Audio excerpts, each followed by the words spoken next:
one has voices. And sometimes the same with some friends. But this one is called Blind Men. Let's just start it up. They had voices. Apparently, I'm wrong. When I was 7, I spent. Is this a girl or a boy? I had lost my parents to a car accident, the same one that left my right side of my face disfigured. He did his best to make me feel welcome, but it wasn't enough. Bullied by my peers and ignored by people that were supposed to help me, I didn't fit in anywhere, and I spent most of my childhood thinking it was somehow all my fault. One day, after I came home crying, my uncle pulled me aside and said to me, "People are fools, Kia, blinded by their own stupidity. They seek to destroy what they do not understand. But people like you and me, we're different. We're better. Never forget that." At that moment, it became clear. I finally understood what I had to do. I had to follow my uncle's footsteps, and I showed them. So, what do you think? I'm only missing the essay section of the application. I don't know why the league even asked for one. There's nothing particularly evil about good grammar. I laughed nervously at my own bad attempt of making a joke. The League of Evil is the highest authority when it comes to criminal activities around the world. They can make or destroy supervillains' careers in a single world, even those that don't answer to them what know better than God. I'm having a moment. Better than to oppose them. A mission is for life, and vacations are rare and far in between. Even getting the opportunity to apply is difficult enough. I'm perfectly confident in my abilities to deliver a flawless application course, but no one could ever be too sure. Which is exactly how I ended up asking for one of my uncle's instruments for his opinion on my application. It's about calming criminals are a dime of a dozen, but being a supervillain requires true dedication. He claps his hands together in excitement. He's almost as enthusiastic as I am about which idea of me getting to join the league, which makes the fact that I have no idea of what his name is rather embarrassing. It's not that I don't care, it's just that after a while him is just sort of blending in together. During training, Allied Nations, it was wonderful. Half the room was in tears by the end of it. It's only that how powerful countries you build the whole system of organization to legitimize the action, isn't it? I've seen it too. It's really good. It's not It's not for nothing that the human resources make all the new recruits watch it. In just a few words, you can really feel what the boss is about. What makes him different from all the other supervillains out there? You don't need to worry so much. Right from the heart, then you'll be fine. Besides, you are a Sphinx nephew. It runs in the family. He said so himself, didn't he? Don't even start. Don't even start. It's a bundle of people think I'm only got the application because of him in the first place. The last thing I need is for it to actually be through. Getting into the league on my own is the only way I'll ever be taken seriously as a villain by them and by everyone else. Not to mention, he has this weird idea about how spreading all my time down here is not good for me. If it's not something recent either. Because intelligence agencies are always looking for my uncle. They never stay too long in one place. As a result, I was homeschooled for most of my life. But ever since I finished my high school studies 3 years ago, he's been trying to get me into enroll in college, an actual college with other normal people. At first, it was just subtle hints and occupation comments. which I accepted as his way of showing he cared about my future. However, since last month, he's been bringing a bunch of pamphlets home. He went as far to outright telling me that if I was having problems choosing, I should study engineering like he did. Speaking of the boss, where are you planning to tell him? When do you plan to tell him? I have to manage to keep the application process a secret for the better of part of a year. Did I get that wrong? But it can remain that way forever. As a child, it makes me that he hasn't found out yet. I'm no fool. I know that luck has been played at least some part in it. Besides, I meant it when I told the henchman that my uncle is my biggest inspiration. His approval would mean a lot to me. The next time I see him, I suppose it will be better if he hears it from me now, and not from the league after I get accepted. He hates being left out in conversing. Considering what I planned, he might have a stroke. Well, I'm here. Well, here's your chance. He's heading our way. What? He's not supposed to come back until the night. Sigmund shrugs. I turn around and see my uncle walking through the door. He has never expressive man, but he looks even more serious than usual. Good morning, boss. The henchman salutes him, and my uncle just gives a nod, and he leaves. As he leaves, he silently mouths good luck in my direction. Traitor, you're early. There was an explosion in the lab. There is toxic material everywhere, and since it will take the cleanup crew a few hours to get rid of it, I told everyone to go home for the day. I look down and notice his clothes are stained with some kind of black substance. Instinctively, I take a step back. He looks down as well, shakes his head, and waves his hand in dismissive gesture. This is just oil. I was working on some of my old prototypes when I was in front of the explosion. And if anything I can help with, boss, no. I just wanted to clear some space in the storage room. I'll get rid of whatever I can't get in working condition. And how many times do I have to tell you that you don't need to call me that? It's been so time with the henchman. It rolls off after a while. And how many times do I have to tell you you don't need to call me that? What? Among other things. Uncle really is that was years ago, and it only happened once. As far as I know, it's only because he got eaten by a shark. And as far as I'm sure, it's only because he got eaten by a shark before it could happen again. Yes, the time and feeding cage malfunctioned, and our perfectly trained shark decided to have him for lunch instead. What an unfortunate coincidence. The corner of his lips quirked up in an amusement smile. I barely resisted the urge to roll my eyes. Have you had the time to go through the pamphlets? The entrance exam begins next month, so you have to submit your papers as soon as possible. I spoke with Madame Mantis. She said that if you're interested into moving to America, she'd be happy to help with anything you needed. Ever since she retired, she was amassed quite a bit of contracts in the Board of Education. In fact, if you get everything else ready before next Friday, she'll personally write you a recommendation letter.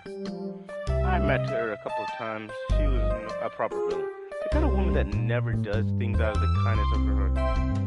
Meaning that she either asked for a favor or she owed him one. Either way, I bet he's only telling me this because so I feel pressure into enrolling. I'm glad you brought this up because I've been meaning to talk to you about that. You asked? Does that mean you've chosen a college already then? Not exactly. Not exactly. Kiga. Why does that sound like a slur? Kiga. Cut to the chase. What if I didn't actually want to go to college? Finally, he closed his eyes and began rubbing his temples. We've been over this before. You need to do something with your life. Bless you. You can't do a you do a good job around here, but you can't run around with the henchmen forever. Wait, just hear me out. That reasons I don't want to go to college is because I want to become a supervillain, just like you. In fact, I already contacted the league, and I think I've got a lot of potential, Uncle. They are waiting for me to submit my full occupation. When did I say you even had? When did you even have time to do this? I save it. It's not important. Helping out, or being an actual supervillain are two completely different things. The league's application process is infamously hard for a reason, Kinga. Many people have died trying to impress the council. Why do you even want to be one? Uncle, please. I've gone through the curriculum of every major college in the world several times, actually. They got nothing to teach me. I could go straight to the doctorate for every field and I'm interested. Why should I waste my time with what the word is that? When I could be doing something that actually matters. You're the one who always says that people just don't know what is best for themselves. Well, I do.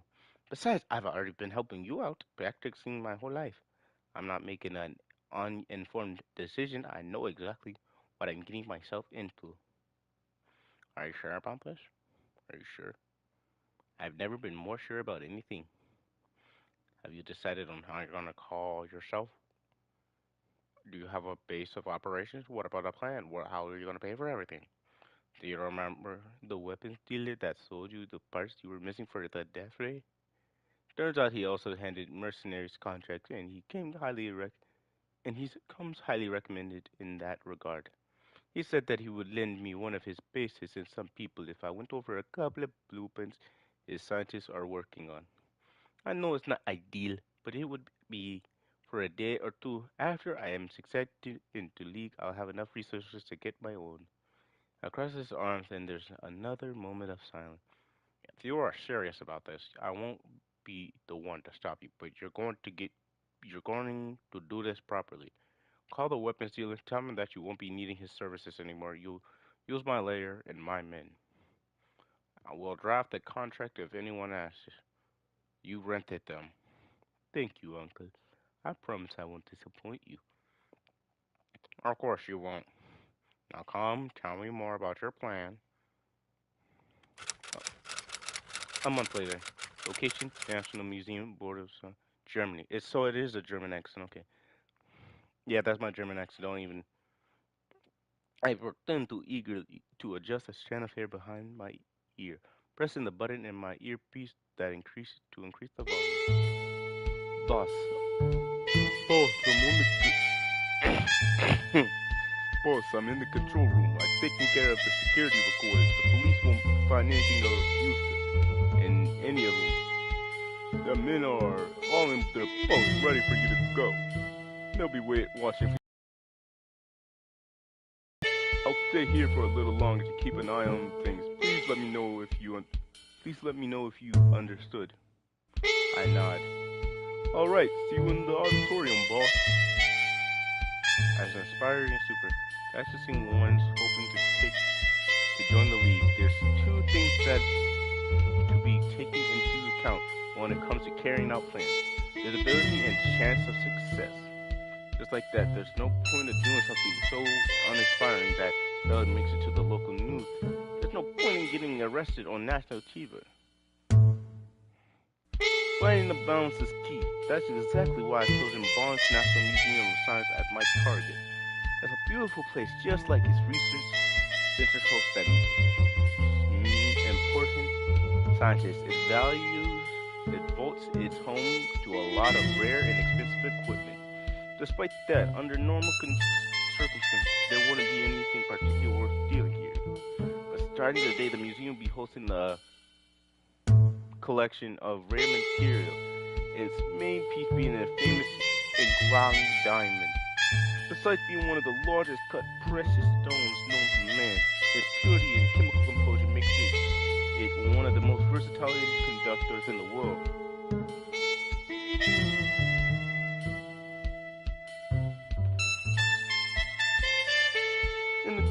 exhibit itself, the museum board has also invited Professor Snookson to give a conference at the end of the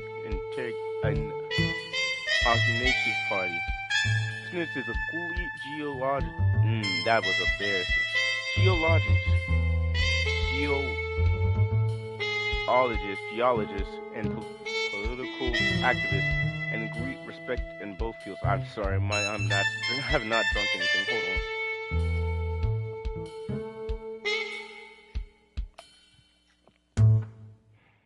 In both fields, to make sure that no other villain interferes, I told both the League and my uncle that I'm planting bombs in the museum and holding the guest hostage for a ransom.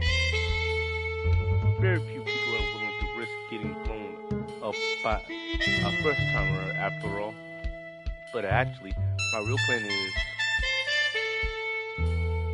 Oh, we actually have choices. I guess for her, it makes more sense to kidnap the professor. As a public figure involved in politics, Slut's disappearance will be all the news will be talking about for as long as he's missing. Okay, that was a weird sentence. Okay, kidnappings are hardly my area of expertise, but I think it's considered they're pretty straightforward, and it's not like I have to be the one dealing with it for long afterwards. In case. I'm certain that both the Americans and the Russians will be willing to pay a hefty sum to get their hands on him. If I had to guess it, I'd say that they want him to claim that they were the ones that saved him, making the other side look incompetent. Or maybe they'll use the opportunity to get rid of him while they blame fall on someone else. It's a great plan if I say so myself. If my nerves don't kill me first, that is. Until Snake's concert begins, there isn't much time for me to do except wait. Going around here at the beginning of the alternation in the first place was in case the henchman needed me for something. Unfortunately, that also means that I have plenty of time to go over my plan in my head, include all the little details that could go wrong. I hate to admit it, but my uncle was right. Being the mastermind of a plan instead of being the other person helping out is a completely different expertise. But it doesn't matter. When I join the League, I'd get to tell the story whichever way I want. None of that boring parts, none of the doubt. Everything was perfect on the first try. In the end, I decided to grab a drink at the bar while I wait. The bar is actually more of a counter in one of the corners of the lobby than its separate place. It's meant for people who want to get something to drink without having to find a place at one of the tables or wait for the servers to take their order. As I approach the first time I see the man surrounded by a small group of people, most of them women. I can get a good look at him from over here, but every once and in a while, the whole group erupts in laughter.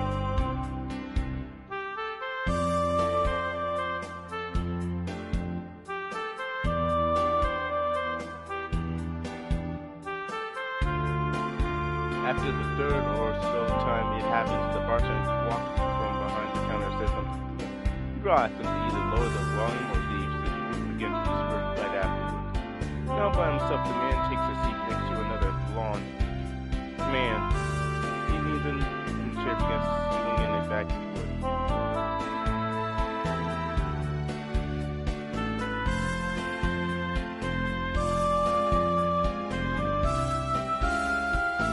No wonder he's surrounded by women. He's pretty handsome, and the man next to him isn't too bad himself either.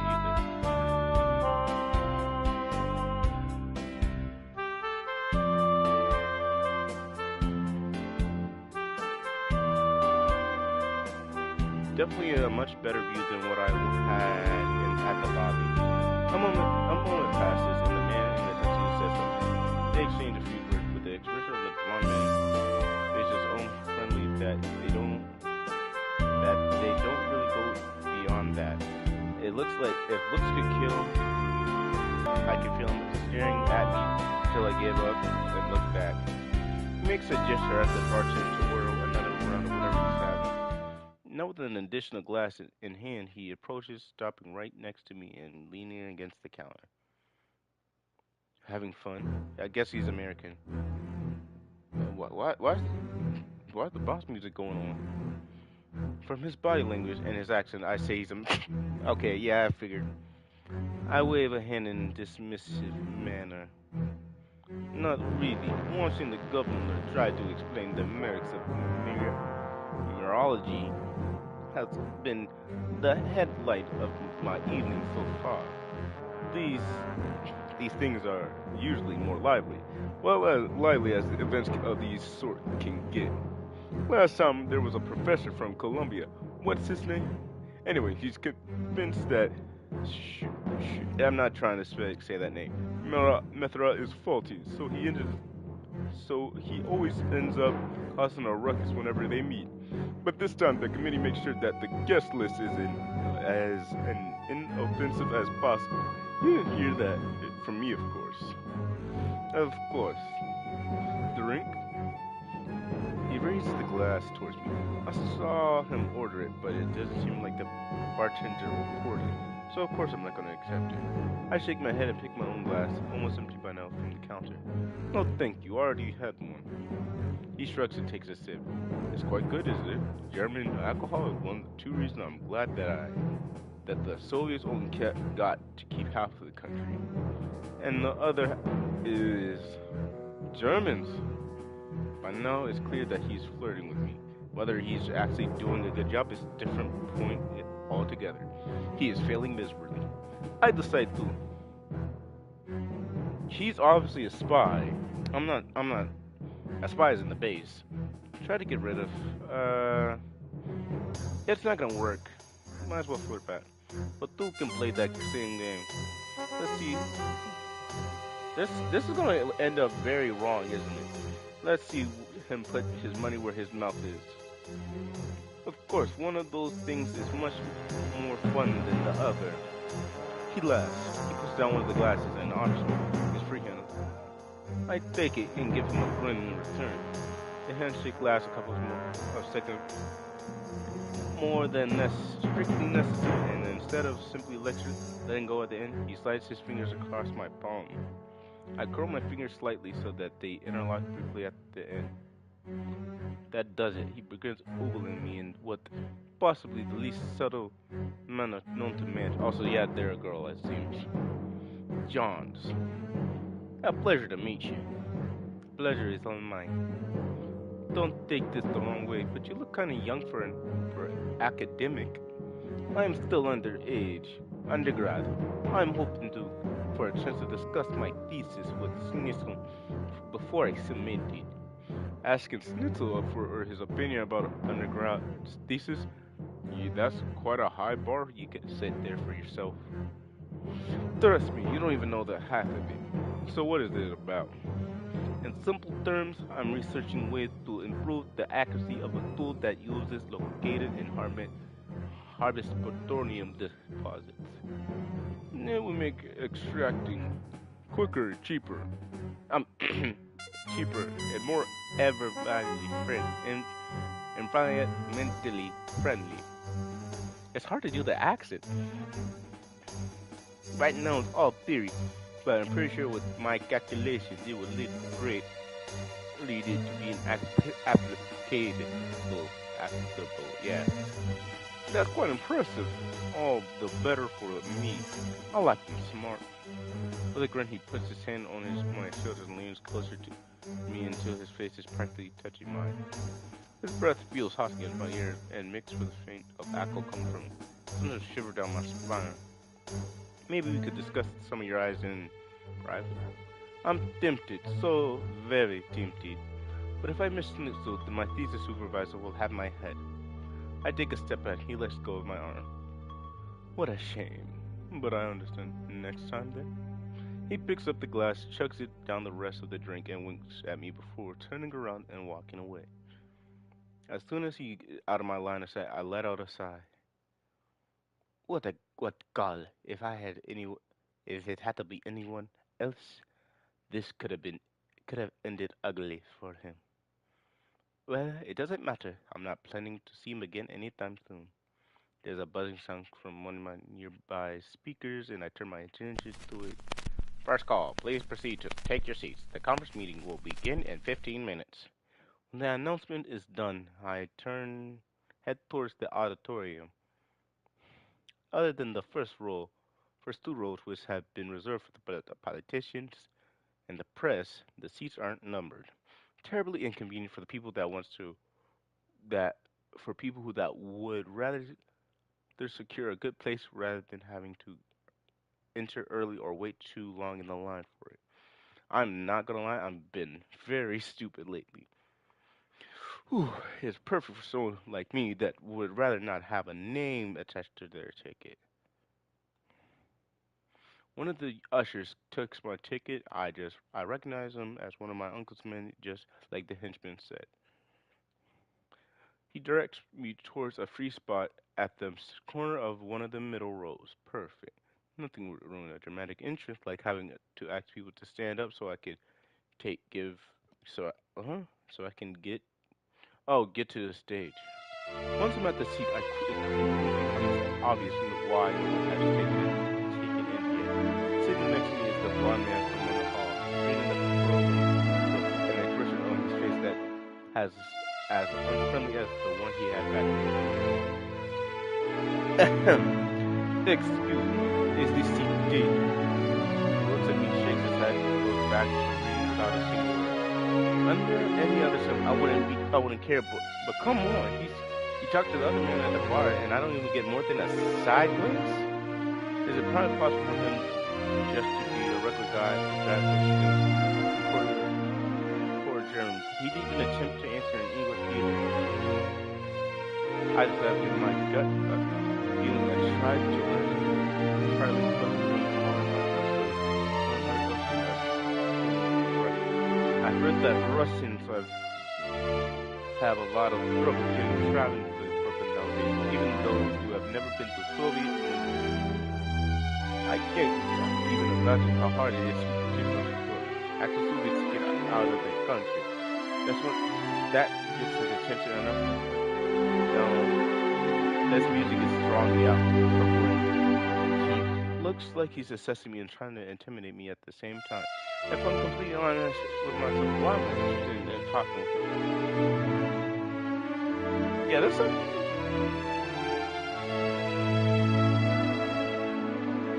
it's not uncommon to find a Russian expert. He's high professional events, but in general, they are pretty easy to recognize this man isn't one. I went through a lot of trouble to make sure no one I would interrupt me today, so if there's something out of place about him, I need to know. What's with their church bells? Me neither. I can't, but I imagine that there is something difficult as finding someone with teaching Russian on this side of the world. His accent is very thick, even in Russian. Thankfully, I speak this language fairly well. Otherwise, I would be here as soon as you as all things, a matter of thing is speaking the right people.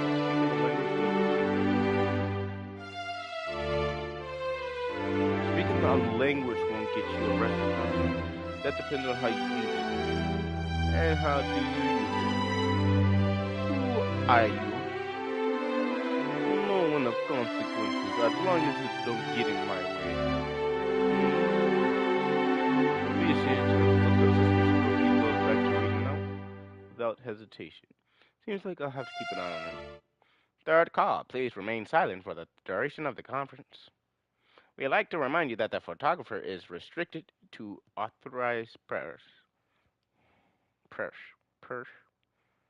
The lights of the room began to dim until they turned off completely. The audience is only above a remaining illumination. What am I doing today? Jesus. Are the spotlights above the stage? A man in a suit appears from the left end of the stage, followed by the professor. He stops at the podium, and soon any hopes of conversing are drowned by the audience applause. Please welcome Professor Hans, head of the Holt Foundation. There's another round of applause, this time much louder after a couple of seconds pass. The holds his hand up, and the whole room goes silent. Slowly, the floor next to him begins to open, and suddenly everyone watches as awe as the case in which the diamond is cast raises from it. I had seen the pictures of it before. Of course, it doesn't compare to seeing it in person. As you all know, the England is amongst the rarest stones in the world. Flawless both in its surface and interior, it also allows both heat and electricity to conduct with the minimum desperation up to. I pressed the button on the side of my watch. I couldn't risk being too equipped on my person, so I managed to fit a communicator and a small laser into my watch. At my signature, the door pushed open and a head appeared while the other one the head exposed and hurried to lock the doors behind. Wrong we ended up spending half a dozen of them, but since the people inside no way to jump, there were more than enough. There, one person sniffing the computer when the trying to stand against the podium. What does that mean, Captain? Security, get these people out of here. I sent him and skirt to the stage by that woman named I should probably know by now. While we walked, we go ahead and hands and the phone. It's no show. Since we only get wired up on messed up some of the lesser important ones, but for the rest of it, was released book. Of course they don't know that. There has been a slight change of plans, Professor. As I took the podium, I put down the controls in front of me. I think the head they both get off the stage and convert to the side of the auditory.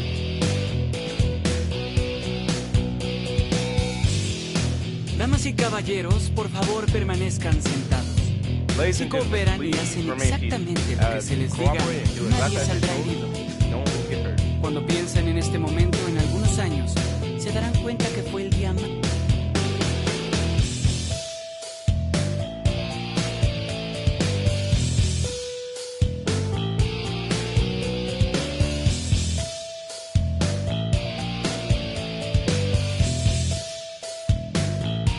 Okay, I can't change the language.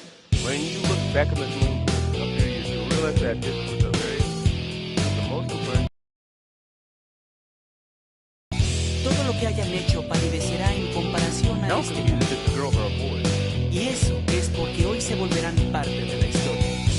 Scientific achievements, political careers, everything that you've done with pale in comparison at this instant. Because today you become the part of history. Tendrán el honor de presenciar el nacimiento de uno de los mayores supervillanos conocidos por el hombre, Doctor Ciclo. Dr. Cyclops. Come on, man. You're gonna just get made fun of. You're just gonna get made fun of. Desde este momento, tienen el honor de ser mis reyes. Con algo de suerte, the government got your lives. I briefly interpreted by the sound of someone throwing among us. I decided you're ignoring. Lo suficiente para pagar. What happens again? I stop speaking within the crowd during the interruption. Most of the guests have either had a look of fear or discomfort on their face, but some of them shake their heads when they notice me looking at them. What do I have henchmen for if they can't keep everyone talking at the same? If they can't keep people from talking at the same time as me? Finally, I noticed that the henchman is out of place, standing at the end of the row rather his place next to Schnitzel. It seems to be arguing with someone. I stepped down from the stage to get a better look, and I recognized the other person as the man from the lobby. Ah, what are you doing? Sit down. I'm going to the bathroom unless you want me to be sick all over the floor.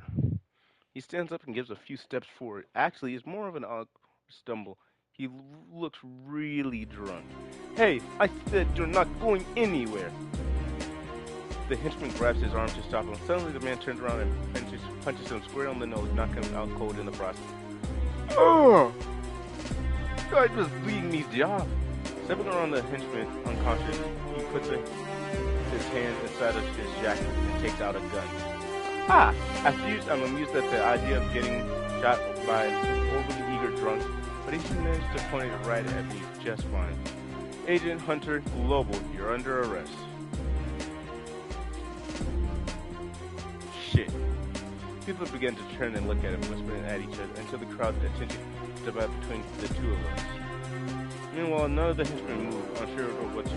The only security on site is supposed to be the museum guard and some of the local police stations. forces outside. There was nothing to make us think that the agent of Globe would be here, let alone armed. The henchmen could deal with them though, sheer numbers alone, but I needed them to keep control of the crowd. If everyone began to panic, it's not going to be good for any of us. I decided to turn and bluff, so I shrug and laugh it off. Nice try, but you won't risk a shootout in a room full of civilians, or have me to blow this room sky high. I pick up the controller and put my input on the big red button on the middle of it. See this? My men have put bombs all around the museum. One false move and I'll push it. With you still inside? No, I don't think so. As for your henchmen, your aim is pretty good. My aim is pretty good. And something tells me none of them want to be the one to get their boss shot. Guess we'll have to see his strategy. Get him. The henchmen are getting ready to fire when I'm blinded with a flash of white light. Out of instinct, I drop the control and raise my arm to cover my good eye. But the movement makes me lose my balance and I end up falling back. Grenade, everyone, get down. Hold your fire. That I see the second flash of light when it goes off. I heard some people begin to scream, but the noise sound distant as if it was in another room altogether. This is not much of a relief, but at least it means that they were flying flashing grenades rather than fragmented ones. It takes a couple of seconds for my eyesight to come back completely and a couple more for me to regain enough strength to be able to stand up. I look around. Half of the henchmen were on the floor, covering their ears in pain, and the other half were still looking too confused to do anything. God dang, useless ass henchmen! Upon realizing there was no one blocking their way anymore, the people in the seat began to run towards the exit in panic, pushing each other and screaming. By the time the henchmen tried to regain control of the situation, the whole room has descended into chaos. In front of me, Agent Hunter pulled his gun in my direction, and begins to approach, or at least trying to. His hand is shaking so much it's obvious that he's just as disoriented as I am. I frown. As if it wasn't him, if it wasn't him, then who? He looks at me, then at the floor, and then stops. I look down as well and realize why. It's the control. He hurls himself forward and grabs it. I take the arm to kick the gun out of his hand and other hand, but he holds me onto my leg and pulls me down with him. We both ended up on the floor trying to wrestle the control out of each other's hand. While Hunter may be stronger, right now I'm the one with the better condition, so I managed to hold my own against him. We keep rolling around on the floor until I managed to flip him over and pin him down. Has someone ever taught you that this is your best angle? Shut up and give it back. As we continue to struggle for the control, I notice someone get on stage out of my corner of my eye. I turn my head and see the blonde man from the lobby walk up to the diamond case and lift it up. It's a brief distraction, but enough to give Hunter the upper hand. He needs to push me off him. When I fall back, the controller is sent flying into the air, and Hunter and me staring at it as it lands right on the detonator. Well, shit. Of course nothing happens. It's a decoy, isn't it? Hunter shakes his head in disbelief, wiping a bead of sweat from his brow with the back of his hand. But instead of looking angry, he's not amused by the whole situation. Having to decide his immediate trying to keep us from getting a proper hold on it. Not pretty much even whispered, but the longer the fight goes on, the more Hunter tries to keep up. Whoever the Russian is, he's clearly not just a random guess or an opportunistic thief. It would be an easy mission, they said. No one cares about that old rock anymore, they said. What does the KGB even want with it? Don't you commies dislike everything that may be worth more than a ruble? Be quiet. The diamond is property of the Soviet government. I've come to take it back. Ruble and KGB? I knew there was something odd about those two. The thing is that I'm not here for the diamond. Let's get them fight over it. Don't let them fight over it while we get away with Snitzel. I walk over to where the henchman is and nudge him away with my foot. He stands up, holding the side of his face with a pained expression. His nose is bleeding from the punch, and he has. Excuse me, the music is messing me up. It has a split lip. It's pretty lucky that he didn't get trampled by the people on their way out. Put yourself together. We need to get Snitzel and get out of here before the agents notice. Can you help me get him into the vehicle? Yes. Go tell the others to get out and get everything ready. I'll post Snitzel back in the meantime. He nods and goes running to where the other henchmen are. They still look confused from the grenade, but they're in well enough shape to pick up their guns and head to the exit. Speaking of Snitzel, where is he? Pressure didn't leave with the rest of the people. Instead, he's been watching both me over the diamond. He obviously cares more about it than his own safety. He didn't even notice us approach from behind.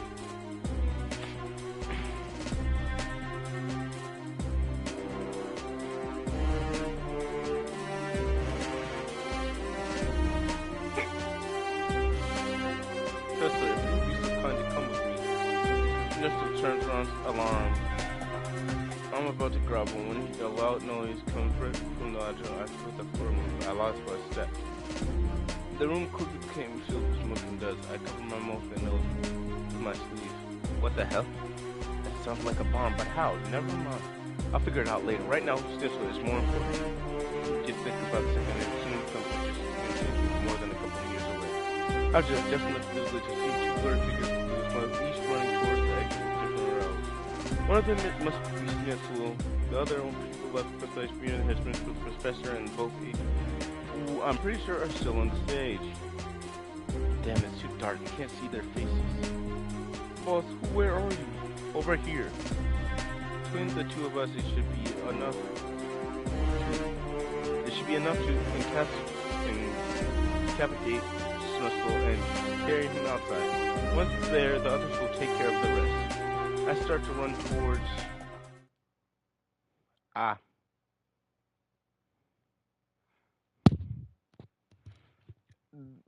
I guess green. I run towards the man in the green suit and tackle him down with all my strength. He's a lot Soviet, so fun. He's a lot sturdier than I thought I can imagine. Almost a split machine from the impact alone. While I keep him on the floor, the henchman took the hood over his head and ties his feet and legs and hands. Even between the two of us, it took a lot of effort to get him out of the building. He struggled so much that he actually kicks this right in the nose at one point. God, again? Oh my fucking God, I know! Why? What do you feed these people? We get him into the trunk of the vehicle and back to the base. While the henchman drives, I change out the suit and into my usual clothes. Once in a while, we hear the professor kick the trunk wall from inside as if trying to get out. It makes what's already a tense trip more tense. Only after a couple of hours we got to the lair. First of all, love this. Sphinx Lair currently serving as Dr. Cyclops base of operation located somewhere in Germany. Okay. A couple of henchmen help us get Snitzel out of the trunk and into the laboratory. I had to plan to simply sit on him on a chair and put a guard at the door to keep an eye on him. But he gave us too much trouble on the way here for that. With how the day had gone so far, I didn't want to risk him getting shot trying to escape. Do we still have that table with the straps? The one way. What are you doing with the table? Yes, bring it over. Lie down, Snitzel. Let this about to leave. He touched his note and stopped to gesture at the other two men to go with him. They returned a couple minutes later, carrying the table with them. That thing is probably older than I am, and proof of that half of the things at warehouse are purely nostalgic reasons. The henchman put the table down in the middle of the laboratory and secured it to the floor, while the other two cut the ropes around Mr. Henchman's feet and lifted him onto the table. The other straps him down to it. He thrashes and kicks until the very last moment, shouting curses at us. At least I think that's what he's doing. The hood muffled a lot of it, so just sounds like distinct yelling and heavy breathing.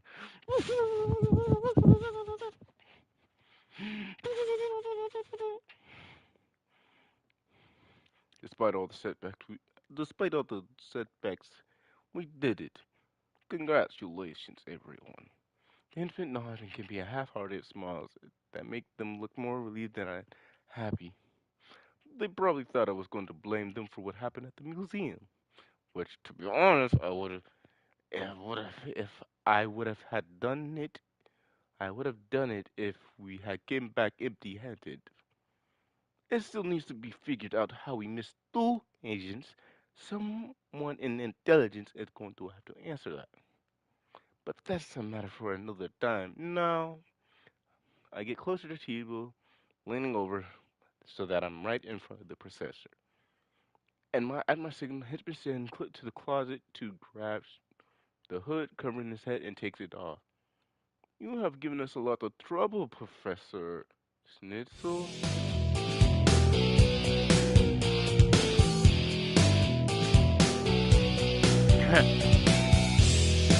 That's why he's in the base. Please, God, don't be one of these games. But just as his face became visible, the room freezes. The man on the table is not visible. That's the Russian. Benjamin exchanges views.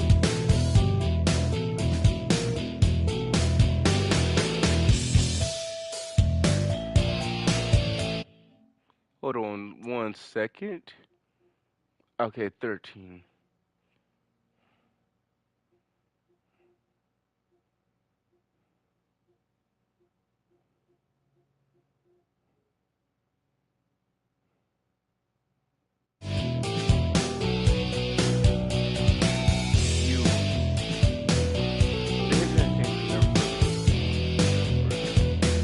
I try to clear my throat as an unauthorized manner, but it sounds like I'm trying not to choke. Keep an eye on him. Do not let him move a muscle until I come back. God, what the fuck? I take a couple of steps back. As soon as I'm sure that no one can see me in the I run out of the laboratory. When he agreed to lend me the lair, my uncle did so with the condition that he spends the day working in his office.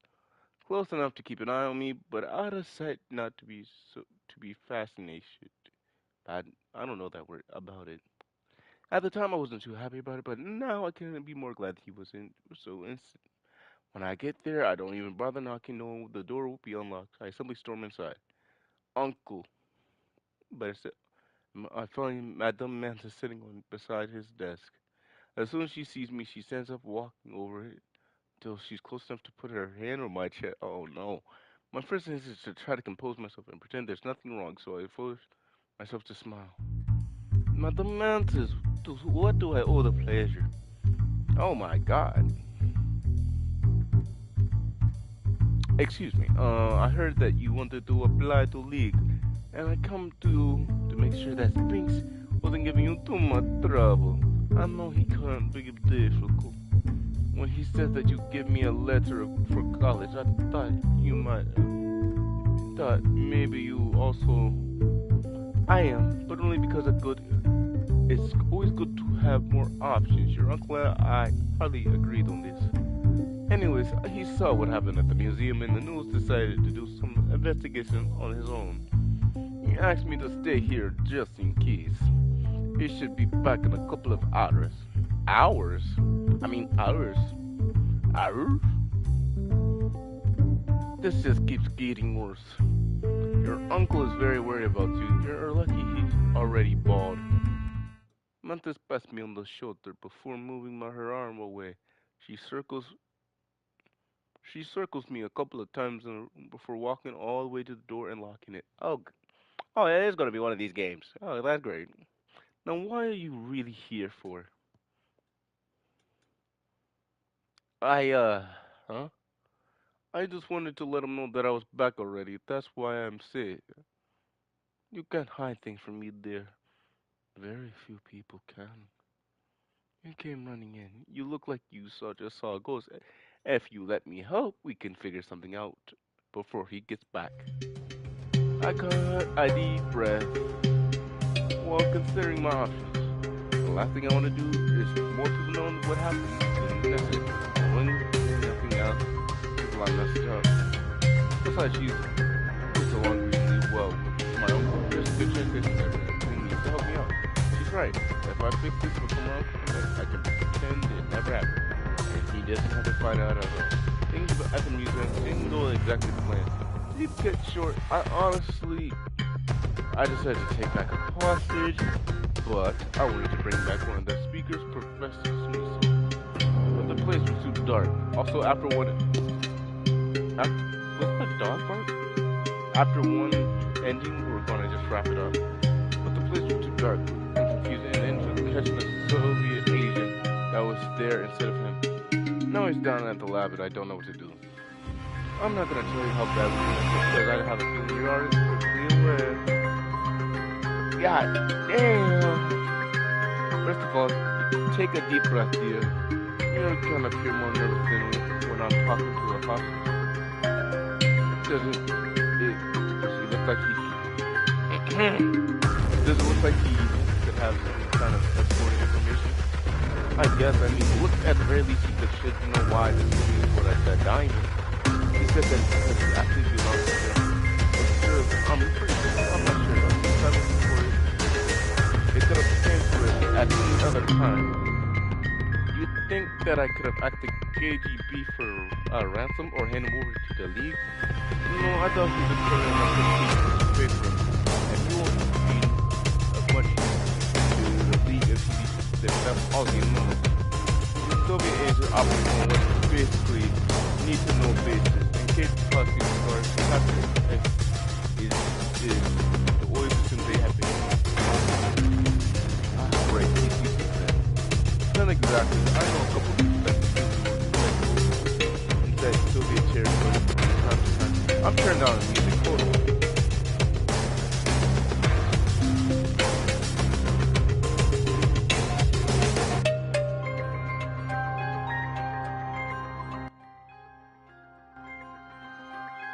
There. Not exactly. Okay, yeah. Any information about why the agent was there at the museum would be of interest to them. Not exactly. I know a couple of people that still do work inside of the Soviet. Oh well, they also have some leverage in the League, and they're the type that don't like owning favors to others. If you make sure that no one finds out it was acting, we still make this look good enough for your application, darling. Get him to talk, make all of it seem intentional. Yes, I can do that. Thank you, Mantis. I'm about to turn around and leave when she moves in front of me and takes my hands into hers. Don't forget, Kinga, you're in charge here. She squeezes a little harder, enough to make my fingers hurt. Owie! Stop! Stop it! Besides, if it comes down to it, you could always kill him and dispose of the body. Ah, I'm sure that won't be necessary, Mantis. Of course not. How do I take down the thing menu? I guess I can't. She laughs, letting me go before heading to unlock the door. Can I save? Okay, let me save right now.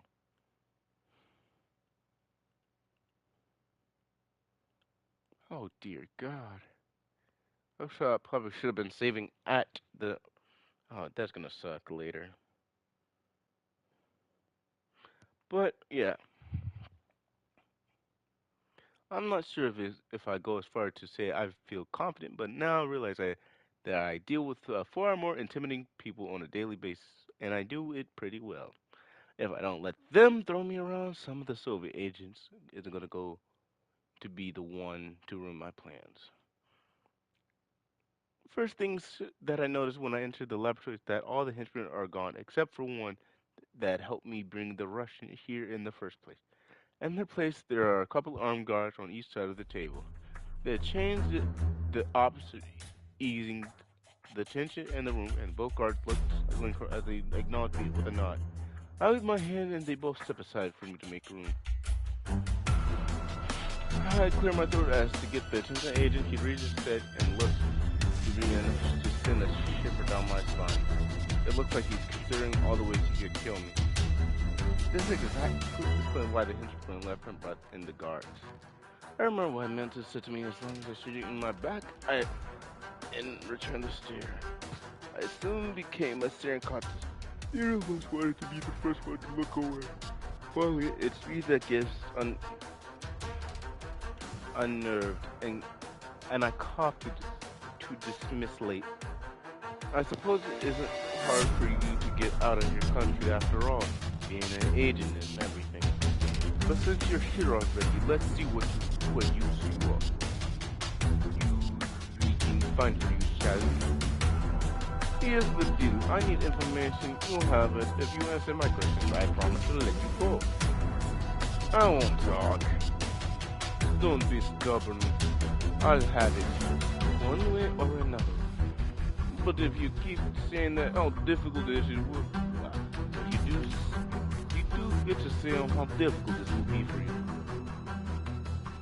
This time he doesn't bother answering. Alright, this man, if he breaks out, he's gonna kill us if we threaten him. Try to appeal to him. With the truth serum, the risk of accident poisoning hide from my life. Likewise, if I decide to torture Ephraim, there's a chance that he'll resist too much and end up dying from this. Besides, I'm not really fake. I'm a big fan of blood. You know what they're thinking about it makes my stomach turn. It'll be much easier for everyone involved if he decides to cooperate. Switch yourself, but do know the KGB. But I know what the KGB does to the people that fail them. And even if you don't talk, just by letting yourself be captured, you already failed. You know nothing. Don't I? Think about it. This is the perfect chance to start over. A new beginning away from everything. No one will know what happened to you, except for me. And frankly, I couldn't care less. You just ended up. You just need to answer some questions, and you'll be free. There's no need to die for your country. He hesitates for a moment before shaking his head. There always is. There always is. Don't you have a family? Anyone that cares about anyone you care about? You could help them this way too. Send them things. Get them out of the Soviet Union. I have a sister. She was sent away for a chess tournament, and she never returned. I always wondered. I'm not surprised by the son confession, since that's exactly what I hoped for. But he sounds like, but how he sounds when he says it. He even looks vulnerable for a second. But it doesn't matter. She is good as dead the moment she left. Yeah, you don't mean that. I was threatened that perhaps I didn't think this as thoroughly as I should, because I started to feel less likely to press him for information. He was set on not saying a word when I was only talking about his job, but as soon as his family came up, his attitude changed completely. There's something I can sympathize is losing family. I'll find out what happened to you for you. Then you can decide whether you like to speak after all. And I just supposed to believe you? No, of course not. But if you want to live, but if you were to live, you can go see yourself whether it's the truth. You get water and something. You get water and something to eat. I'll give them orders to not mistreat you, but they'll make sure you don't escape. So don't try anything stupid. He tries to dismiss late, but I can tell from the looks on his face that the henchman is really wishing the Sergey for Sergey. Who the freak is Sergey? When did that come up to give him an excuse to hurt him? On my way, I glare at him to make sure he doesn't get any ideas. I curse the moment of weakness all the way to the office. I was supposed to do one thing, get him to talk, and somehow end up promising something I'm not even sure I can't do. For one, I'm not sure we have such information at hand. Even if we do, I'm not sure I can access it. I'm almost forgotten about Mother Mantis. She's probably still inside. Also, what's she doing in his office? If I'm gonna be through the files with her there, she's gonna want to know what I want the information for. Her advice immediately came to mind and sends a shiver down my spine.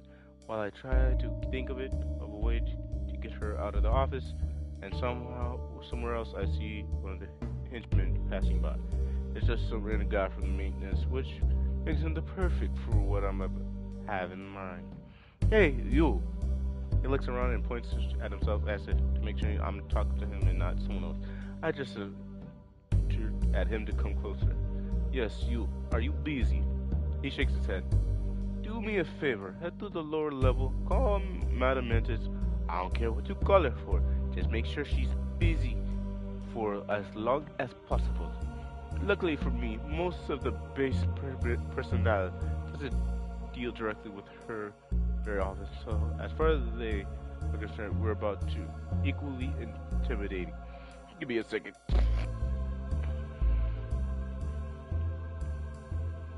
And I have the advantage of being related to the boss. The henchman turns around, hurriedly heading towards the nearest elevator. About a minute passes until I see Mitch come out of the office, looking annoyed as she walks down the hall. As soon as I'm certain that she's gone, I go inside and lock the door behind me. I spend a better part of an hour staring at the monitor as I go to the side. To find one that isn't classified is hard enough, but one that doesn't require me to mess with my Uncle computer more than necessary is even more. What is the deal with this man? I've seen world leaders whose files are less protected than his. Anything from remotely related to him is classified 10 times over. Finally, I find one that looks promising enough. It's a list of notable people that deflected, compel her business for letting surveillance known of people that might be willing to work for them. Because it has hundreds of names, most of them aren't actually important. It must have slipped through the cracks. I keep scrolling until I find someone that matches Sergey's description, who I'm pretty sure is his sister. There aren't many female chess players that left the scene after an important match after all. She moved to America under a new identity. That makes sense. From the looks of it, she retired from chess and has been living a quiet life since then. Why America? In the end, I don't find much information beyond that, but at least it's better than nothing. Well, I go to the files once more to make sure they are just as I found them. I pick up the phone and call the lab. When the henchmen answer, I can hear the guards arguing with each other in the back. It's not a good sign. I've got him when I need. I'll be down in a minute. Go tell the guards to be ready the video and deliver Sergey to the garage. And when it's done, I want him to be tied up and blindfolded. We'll drop it at the nearest city. Then it should take too long to answer, and since I just know that's a sign that he's about to process in some way, I continue talking. The sooner he's out of here, the sooner this will be over with. Maybe it would even look like we know what we're doing if there isn't an angry Russian in the middle of the laboratory by tomorrow morning. He doesn't sound too convinced as he hangs up, but honestly, I couldn't care less about his opinion at this point. When I get back to the lab, I expect to see the henchman escorting Sergey outside, maybe help with a couple of guards. Those were my instructions after all. Instead, I just find two of them standing in the middle of the room. Sergey has a red cloth over his mouth, and his hands are handcuffed behind his back. The henchman is struggling to push him towards one of the back doors, but they aren't exactly heading towards the exit. This in particular leads to the aquarium where my uncle keeps his sharks and other aquatic life forms as when they're not in use. What are you doing? I told you to get him out of here.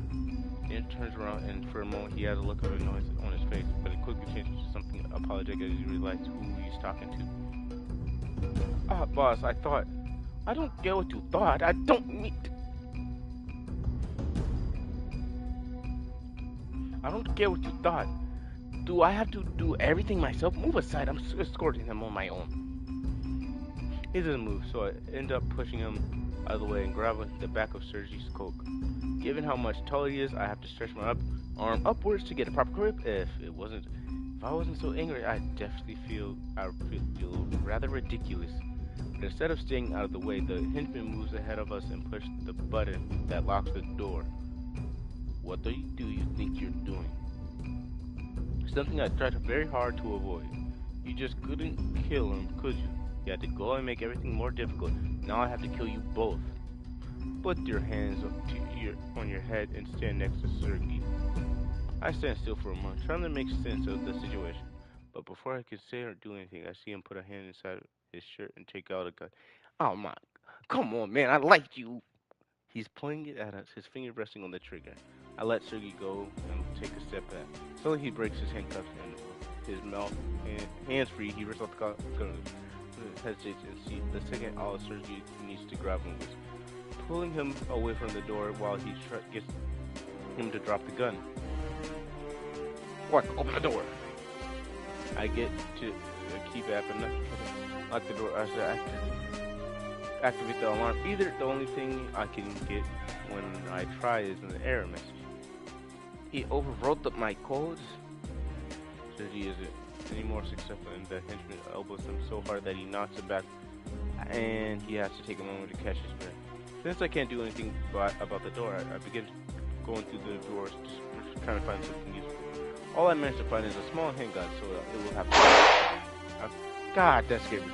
Unfortunately, I'm not a good shot, and between my nerves and lack of practice, I have indeed become close to hitting the henchman when I fire. It's enough to startle him, however, and Sergey used the opportunity to run towards me. Okay. Okay. He pushes it on the table on the side, and we both duck behind it. Using it as cover, we almost immediately snatch the gun from my hand. Hey! The one who can actually shoot a target at point range gets the gun, especially because we only have 5 bullets left. Don't move. He leans over the slightly, just enough to get his hand and part his head from being the table. Fuck, I can't see him anymore. You two know each other, don't you? He looked at me for a moment, for a second, goes, keeping an eye on the laboratory. I'm pretty sure that he's not going to answer me, but then he sighed. His name is Yakovi. We used to work together before he defected. I heard the rumors, but I didn't think he'd actually become a mercenary. He's a shame for more than just the KGB. He's a shame for the whole Soviet Union. I didn't recognize him at first, but when he spoke to me, I realized that it was him. A mercenary, that's a virus. He's been here for months. I conducted all the investigation around the time he was hired myself. I've noticed if there was anything suspicious, he gave me. Immediately being shot by someone I hired is not the ideal situation to argue with my ability to judge people. He said his original contract was for someone called Spinks. He hesitated a little before saying the name as if he was trying to recall exactly where he had heard it before. Did I just accidentally say my dad? Your uncle? Uncle! I don't know where he was, because it's beef who messes. I bite my tongue, but it's too late. In the heat of the moment, I let it slip that we were related. He claimed he was for your uncle? Do you really want to know? Talk about that right now? Fair enough, yes. He's interrupted by the sound of an alarm as the white light laboratory flashes. Ah, God, give me a second. The laboratory lamp is replaced with an internal red flash. What is that? Shit, that's why he didn't shoot us when we ran into it. It's an evacuation alarm, and it can be activated from any room. Is this just for evacuation? By anyone with the code, yes. It wouldn't be much of an alarm otherwise, would it? More importantly, once activated, it purges everything inside. It's basically a self-destruct. How long do we have? About 20 minutes, give or take. It depends on how much data the computer has passed through erase beforehand. Think. He's overruled my code, but my uncle can't be, because it's also the master password. There's nothing I can do about the alarm, but I can use it to open the door, then we can get out. Good, stand up then. What? If he doesn't shoot, he's gone. If he shoots, I can see where he's doing from, where he's doing it from, and shoot back. Except he has to shoot me for that. Glares at me, and I get the impression that if I don't stand up on my own, he's gonna just throw me aside anyway. So I do it. Mere seconds later, a bullet grazes my arm from behind one of my uncle's machines. Sergio notices it too and shoots twice in succession. The first one hits the Hinman in the arm, making him drop his gun, and the second goes straight through his leg, making him fall down.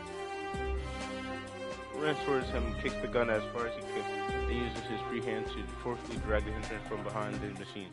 I take a second to check my arm. It hurts like hell, but it's not too bad. Nothing like that will cause permanent damage, at least. Deciding that it's safe as a gun again. I decide to get the keypad and begin going to work on unlocking the door. Just like that, I thought the henchman had no way to disabling my uncle's code, so it's a matter of trying to do them all until I find that works and open the door. Then let's get out of here. What do you want to do with him? I take a look at the henchman who's pressing his hand against his wound to slow down the bleeding, as if it were if it were me, for me, I'd just leave him here. But for someone tells me that my uncle is going to want to have a word or two with him once he finds out all about this. Right? I suppose we should take him with us. You're lucky it wasn't Spinks who had to go through this. Who says he wasn't? You haven't seen him since you arrived, haven't you? Mantis did. Are you sure? I make a pause while I think. Actually, no, she said he's been gone to take care of some business before I arrived, not that she's seen him. We both know that hangar's all the way other side of the mountain. So you're either going to have to look for him or you're going to have to make sure we all can get out of here together. But you can't do that. I can leave you with Sergey. He looks just about as upset as I feel. Yeah, sure, leave it to the two civilians together. What could possibly go wrong?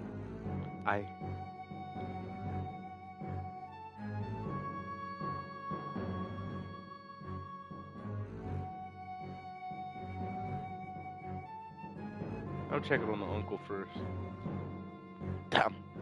Given the possibility of my uncle needing me is more important than this idiot. There's no need to think about it twice. Just leave him. You can come with me and we'll talk about what will happen later. Jiggy seems to hesitate but in the end he hits the henchman with the butt of the gun, knocking him out before following me outside. Outside the laboratory, the base is still in total chaos. Henchmen are running back and forth, some of them carrying stacks of papers, with others are trying to move pieces of equipment.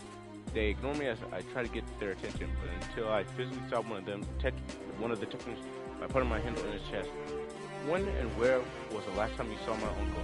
At his office, sir, 2 minutes ago. It was with Mantis. When I get to the office, the first thing I see is Mantis leaning over the computer, typing desperately while my uncle goes through the drawers at the same time. I can't help letting out a sigh of relief. It's not loud enough to get their attention. The man looks up for a second before going back to work, but my uncle stops whatever he was doing and runs to meet me. At first, I think he's going to hug me, but then he puts his hand on my shoulder and begins to angrily shake me back and forth. Of all the irresponsible things you've done, this is by far the worst. How did you even manage to activate the alarm? I didn't. Then who did? Because as far as I know, no one else would dare touch it. My uncle stops shaking me and then takes a step back. It looks like he's finally about to lose his patience and hit me. But before he can do it, Mrs. claps her hands together to get our attention. When we turn around, I see that she was waving a disket in her hand. A disket? Boy, please. You can fight. Boys, please. That's a man? Okay. You can fight all you want when we aren't about to blow up. It's ready, Spinks. He nods, picking up a paper from the desk before turning around and leaving. He makes sure to glare at me out. That's time, though. As we head out, Mantis grabs me by the arm, pulling me closer so that we're walking side by side.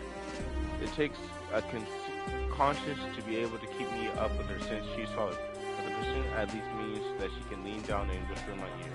Sergei, who has been standing over by the door, waits for a moment before beginning to walk, then remains at a caution distance of a couple of steps behind us. That's the Russian, isn't it? If you had told me that he looked like that, I would have suggested you keep him. Mantis is not like that. Oh, she meant that as a flirting, like, you need to keep him. Are you sure? Because if you don't want him, I might have to keep him for myself. She laughs like we're not in still mortal danger, changing her hands from my arm to around my shoulder. Look, I understand you like Russian boys.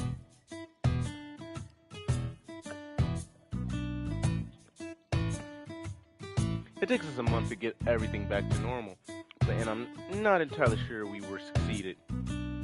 The mercenary damaged a lot of sensitive equipment with the stuff he pulled, and buying it and replacing it is easy enough. It still takes a lot of hands to set it up. I don't have the nerve to tell my uncle that I'm planning to move out once I sell the diamond, which Sir conveniently still had, and which he agreed to hand over to me in exchange for employment. My uncle has been pretty understanding in all things considered, so I don't want to push my luck by upsetting him.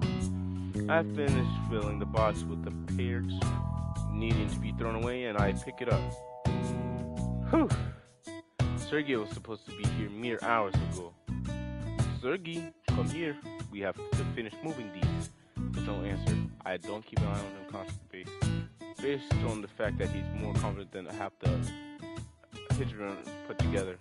But that doesn't mean I can't have him run around unsupervised. Sergei, I put down a box back and head him outside. Uncle is standing there on the ladder while he installs to test the security. I have everything to get his attention. Uncle, have you seen the Russian? He said something to the henchman before walking over to me. Not since yesterday. I thought he was busy with you. Have you checked the laboratory? No, but he doesn't have any reason to be there. The laboratory was the first thing we took care of, remember? That doesn't mean he wouldn't be there. Mistakes begin with oversights. Let's go. I was heading there over a way. We both head to the laboratory, but when we got there, Sergei is nowhere to be found. And in fact, none of the people are supposed to be there. Who of the people supposed to be there here are. Yet the only thing that seems out of place is a severed arm on top of the table. It's gonna be Mrs. Mantis' arm, isn't it? Holy shit, there's an arm on the table. Uncle pushes me back immediately, stepping in front of me as he takes a quick look around to make sure we're actually alone. The room is completely silent, except for the sound of clock ticking. Wait here. If anything happens, go call Mantis. Okay, it's not Mantis. He takes a pin out of his pocket and puts it on the table. Carefully but surely, once he gets close enough, he begins to prod the arm with the blunt end of the pin, first moving it slightly to the side, then turning it over completely. The arm makes a metallic, rather displeasing sound as a thick blue liquid gets from the inside onto the table. Whatever it is, there's a good amount of it. It doesn't stop. There's blood under the arm, and some on the floor too. Uncle put down the pin before clearing his hands with the end of his shirt. You can come closer now. The arm is a prosthetic and is just tinted hydraulic fluid. I go to sit next to him and see what he means almost right away. Although on the outside it looks like any other arm, rather than the exposed flesh and bone, the severed ends are metallic parts and cables of various lengths sticking out of it. And just like that, the arm goes from horrifying to fascinating. What's that? Under all the mess, I notice a piece of paper they stick it under the arm. I pick it up in the pin my uncle was using it and finish getting the arm out of the way. The paper is stained and it threatens to tear down if I touch it, but the writing is legible enough for me to be able to read it with some effort.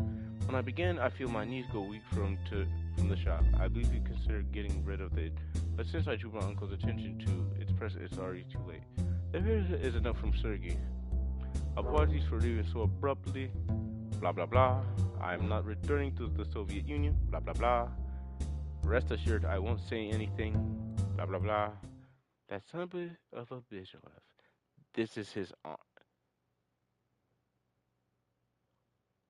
His arm was a prosthetic. surgery, somehow having a fake arm and having to rip it off himself barely seemed to register in my brain. I'm more preoccupied at the fact that since I was the one who convinced my uncle to let Sergey stay here, means that yet again, one of my mistakes. I don't even need to look at him to be able to tell he's frowning. You are disappointed. I take a step back while I think of something to say to calm him down. Wait, let's take another look at the arm. Even if he left it behind me because something is wrong with it, it's still an impressive piece of equipment. When I was last time you saw eh, such an when was the last time you saw such incompetent static? Imagine all the things we could have done with it. Just the arm itself is proof that the Soviets have been working on it as well.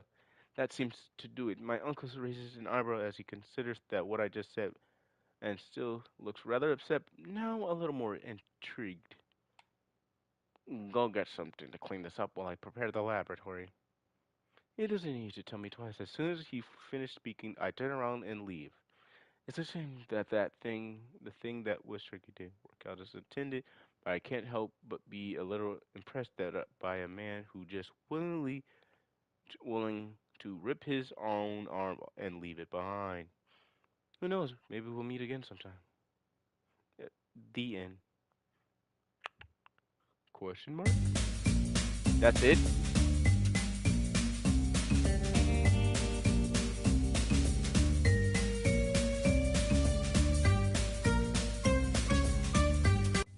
Did I not get an ending?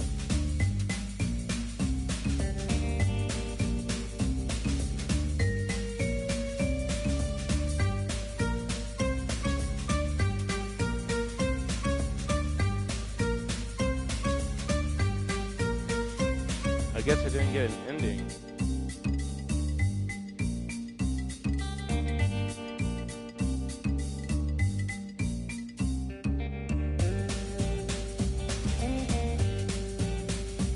Alright, well, everyone, I'll see y'all soon. Apparently, I didn't get an ending, or at least it didn't register. I'll see y'all soon. Ciao.